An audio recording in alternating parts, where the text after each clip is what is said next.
தோணும். சில குடும்பத்துல வந்து சில பேர் காணாம போயிருப்பாங்க, நம்ம அடிக்கடி பார்த்துருக்கோம். ஸோ குடும்பத்தார் வந்து காணாம போற லிஸ்ட்டை சொல்லணும்னு நினைக்கிறாங்க அப்படின்னா அது தனி டேட்டாவா எடுத்து சேவ் பண்ணி வைக்கிறதுக்கு அப்படி ஏதாவது ஒரு ஐடியா வச்சுருக்கீங்களா? காணாம இல்லை. ஸோ இந்த ஃபஸ்ட்டு ஃபேஸில் வந்து நான் ஏற்கனவே சொன்ன மாதிரி அந்த நபர்களின் எண்ணிக்கை அப்படின்னு ஒன்று இருக்குது. அந்த நபர்களின் எண்ணிக்கை அப்படின்றது வந்து நார்மலாக அந்த வீட்டில் ஸோ வசிப்பவர்களின் எண்ணிக்கை, நீங்கள் நார்மலாக எந்த வீட்டில் இருக்கிறீங்களோ அந்த வீட்டில் தான் நீங்கள் கணக்கிடப்படுவீங்க. இது ஒன்று. அதே மாதிரி அவங்க எத்தனை நபர்கள்னு சொல்கிறாங்களோ அந்த நபர்களை தான் வந்து நம்ம வந்து கவுண்ட்டாக எடுத்துக்கிறோம். அதில் வந்து மிஸ்ஸிங் பர்சன்ஸோ காணாமல் போனோம் அந்த மாதிரி கிளாஸிஃபிகேஷன்லாம் அதில் இல்லை. அவங்க என்ன டேட்டா சொல்கிறாங்களோ அதை தான் நம்ம எடுத்துக்கிறோம். ஆமாம்.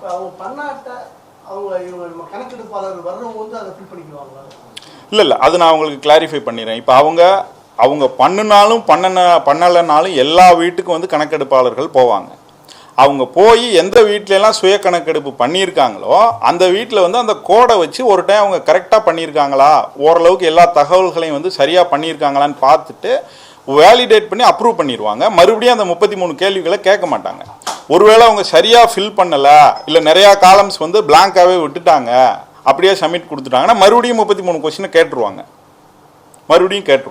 அதனால பண்ணியிருந்தாங்க கரெக்டாக இருக்குன்னா அப்ரூவ் பண்ணுவாங்க, மறுபடியும் கேட்க மாட்டாங்க. பட் டேட்டா வந்து ஆட்டோமேட்டிக்காக சேவ் ஆயிரும். அந்த வீட்டுக்குள்ளான டேட்டா வந்து போர்ட்டல்லேருந்து ஃபெச் ஆயிரும். இல்லை அப்படின்னா மறுபடியும் கேட்டுருவாங்க இவங்க. ஆமாம் சொல்லிடுவாங்க. ஆமாம், அது வந்து நம்ம டேட்டா சப்மிட் பண்ணதுக்கப்புறம் நம்ம சேஞ்சஸ் வந்து பண்ண முடியாது.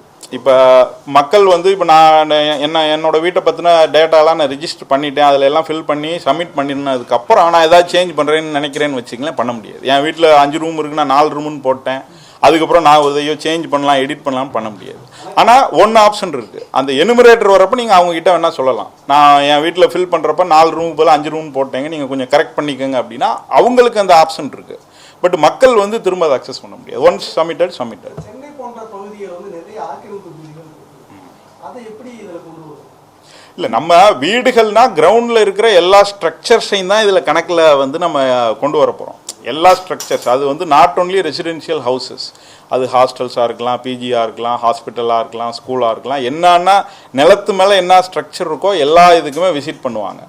எதுல எல்லாம் வந்து மக்கள் வசிக்கிறாங்களோ, வீடுகள் நம்ம ஏதாவது சொல்லணும் குடும்பமாக வசிக்கிறாங்களோ, ஒரு ஃபேமிலி ஹெட் அந்த மாதிரி இருக்கிறாங்களோ, அதில் தான் இந்த 33 கொஷின்ஸை வந்து கேட்குறாங்க. மிச்ச இன்ஸ்டிடியூஷன்ஸ் நம்ம ஒரு கிளாசிஃபிகேஷன் பண்ணுறோம். ஃபார் எக்ஸாம்பிள் இப்போ ஹாஸ்டல்ஸ் இருக்குது, அதெல்லாம் வந்து அங்கே நிறையா பேர் காமனாக இருப்பாங்க.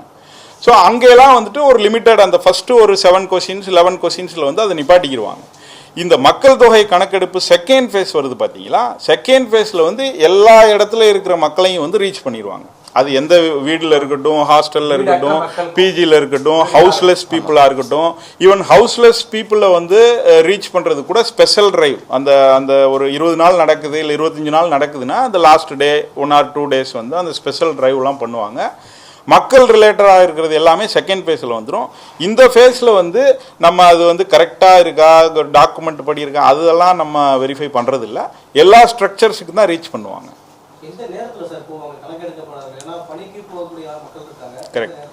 இது அவங்க வந்து கன்வீனியன்ட்டான டைம்னு நம்ம சொல்லிட்டோம். நம்ம வந்து அவங்க 30 நாள் டைம் பீரியட் கொடுத்துட்டோம். இந்த 30 நாளில் அவங்களுக்கு ஒரு பிளாக் அலாட் பண்ணியிருப்போம். 250 ஹவுசஸ்ன்னு வச்சுக்கலாம், இல்லை 200 ஹவுசஸ்ன்னு வச்சுக்கலாம், ஒரு 800 to 900 பாப்புலேஷன் வச்சுக்கலாம். அவங்களோட கன்வீனியன்ட்டான டைம் அது, இந்த டயத்தில் தான் நீங்கள் போகணும் அப்படின்னு நம்ம எதுவுமே சொல்லலாம். அவங்க லீவ் நாள் எல்லாம் போகலாம், இல்லை ஒர்க்கிங் டேஸ்லேயே ஆஃப்டர் ஒர்க் போகலாம், இல்லை அவங்க இதில் வந்து அவங்க ஸ்கூல்ஸில் இல்லை வேறு ஆஃபீஸஸில் வந்து அவங்க பெர்மிட் பண்ணாங்கன்னா அப்படியே அந்த மாதிரி கூட போகலாம். அது வந்து முழுக்க அவங்களோட கன்வீனியன்ஸ்க்கே நம்ம விட்டுட்டோம். வேறு எந்த கண்டிஷன்ஸும் நம்ம போடலை. இந்த 30 days பீரியடில் உங்களோட கன்வீனியன்ஸ் படி உங்களுக்கு அலாட் பண்ணப்பட்டிருக்கிற பிளாக்கில் இந்த 33 கொஷின்ஸை எல்லா வீட்லேயும் நீங்கள் கலெக்ட் பண்ணி கொடுக்கணும் அப்படின்னு நம்ம சொல்லிடுவோம்.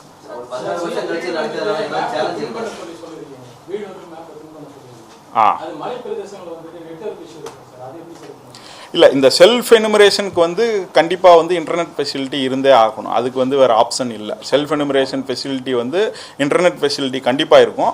ஆனால் அது மலை பிரதேசங்களில் மேபி இன்டர்நெட் கனெக்டிவிட்டி இல்லை, அந்த இடத்துல இன்டர்நெட் கனெக்டிவிட்டி இல்லை அப்படின்னா அவங்க வீட்டிலேருந்து பண்ண முடியாது. அவங்க இன்டர்நெட் கனெக்டிவிட்டி ஆனால் அங்கே தான் இருந்து பண்ணணும் இல்லை. இப்போ ஃபார் எக்ஸாம்பிள் என் வீடு வந்து என்னோட டிஸ்ட்ரிக்டில் இருக்குன்னா நான் இங்கேருந்து கூட பின் பண்ணலாம். இங்கேருந்து கூட கரெக்டாக லொக்கேஷனை நான் பின் பண்ணிக்கலாம். ஆனால் அது இன்டர்நெட் ஃபெசிலிட்டி இருந்தால் தான் இந்த செல்ஃப் எனுமரேஷன் ஃபெசிலிட்டி ஒர்க் ஆகும். பட் கணக்கெடுப்பாளர்கள் போகிறப்ப இன்டர்நெட் ஃபெசிலிட்டி இருந்தால் தான் ஒர்க் பண்ணணும்னு இல்லை. அவங்க வந்து ஆஃப்லைன்லேயே டேட்டா வந்து அப்படியே ரிஜிஸ்டர் பண்ணிக்கிட்டே வரலாம். அது அவங்க இன்டர்நெட் கனெக்டிவிட்டி இருக்கிற ஏரியாவுக்கு வந்தோடனே அது ஆட்டோமேட்டிக்காக வந்து சர்வருக்கு ஃபெச் ஆயிடும். பட் செல்ஃப் எனுமரேஷன் ஃபெசிலிட்டி வந்து it is like internet banking தான். நம்ம நெட்டு இருந்தால் தான் ஒர்க் ஆகும். இல்லை இது தொடங்கி வைக்கிறாங்க அப்படின்ற மாதிரி இல்லை. செல்ஃப் எனுமரேஷன் ஃபெசிலிட்டி இருக்குது, விருப்பப்படுறவங்க இங்கேயும் எல்லாருக்கும் சொல்லியிருக்கிறோம். இது ஆப்ஷனல்ன்றதுனால அவங்கவுங்க விருப்பப்படி அவங்க பண்ண விருப்பம்னா அவங்க பண்ணிக்கிடுவாங்க. சேலஞ்சஸ் அப்படின்ற மாதிரி எதுவும் இல்லை. ஓரளவுக்கு ப்ரிப்பேர் பண்ணியிருக்கிறோம். ஒரு லாங் கேப்பாக இருக்குது.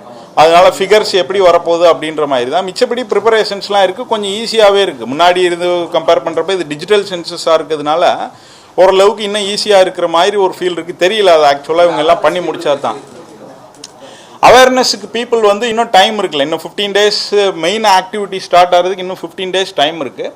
நம்ம இந்த சென்சஸ் ரிலேட்டட் ஆனதெல்லாம் வந்து லாஸ்ட் 6 months பண்ணிக்கிட்டு தான் இருக்கிறோம். இண்டிவிஜுவலாக உங்கள் இதில் நீங்கள் இருக்கிற இந்த செய்தியாளர்களே நிறையா பேர் இண்டிவிஜுவல் ஆஃபீஸுக்கெல்லாம் வந்திருக்கிறீங்க. நிறைய ஆக்டிவிட்டீஸ் ஆல்ரெடி பண்ணிக்கிட்டு தான் இருக்கிறோம். ட்ரைனிங் ப்ரோக்ராம்ஸ் எல்லாம் அது வந்து ஒரு ட்ரைனிங் கேஸ்கெட் இருக்கும். எல்லாருக்கும் வேறு வேறு லெவலில் நம்ம ட்ரைனிங் பண்ணிக்கிட்டு தான் இருக்கிறோம். ஃபீல்டில் டிஸ்ட்ரிக்ஸில் வந்து மெயினாக அவங்க அவேர்னஸ்லாம் ஆல்ரெடி ஸ்டார்ட் பண்ணிட்டாங்க. ஸோ அவேர்னஸ்னால் மெயினான ஏரியாக்களில் ஃப்ளெக்ஸ் வைக்கிறது, ஆட்டோவில் அனௌன்ஸ் பண்ணுறது, பேம்ப்ளெட் கொடுக்குறது, டிஸ்ட்ரிக்ட் கலெக்டரேட் ஆஃபீஸில் முன்னாடி வந்து ஸ்டாண்டி மாதிரி போட்டு இந்த டேட்ஸ் எல்லாம் மென்ஷன் பண்ணுறது, அவங்கவுங்க லெவலில் என்னென்ன பப்ளிசிட்டி பண்ண முடியுமோ அந்த பப்ளிசிட்டிலாம் ஆல்ரெடி அவங்க பண்ணிகிட்டு இருக்கிறாங்க. நம்மளும் மெயினான டேட்ஸ் வர்றப்ப ஸோ எல்லாம் மேக்ஸிமம் நியூஸ் பேப்பர்ஸில் வந்து நம்ம கொடுக்குற மாதிரி அந்த பிளான்ஸும் இருக்குது. அது வரும். இப்போ நாளைக்கு டேட்ஸ் இருக்குன்னா நாளைக்கு ஒரு இது வரும்ல, நம்ம நியூஸ் பேப்பர்ஸில் நாளைக்கு வரும். இந்த மாதிரி செல்ஃப் எனுமரேஷன் டேட் வந்து லான்ச் ஆகுதுன்னு பேப்பரில் வரும். ஸோ டிவிலையும் வரும், ரேடியோஸ்லேயும் வரும். அதெல்லாம் நேஷ்னல் லெவல் கேம்பெயின் அவங்களும் பண்ணுறாங்க. நம்மளும் இங்கே ஸ்டேட் லெவல் சில ஆக்டிவிட்டீஸ்லாம் பப்ளிசிட்டி ஆக்டிவிட்டீஸ் நம்மளும் கோஆர்டினேட் பண்ணுறோம்.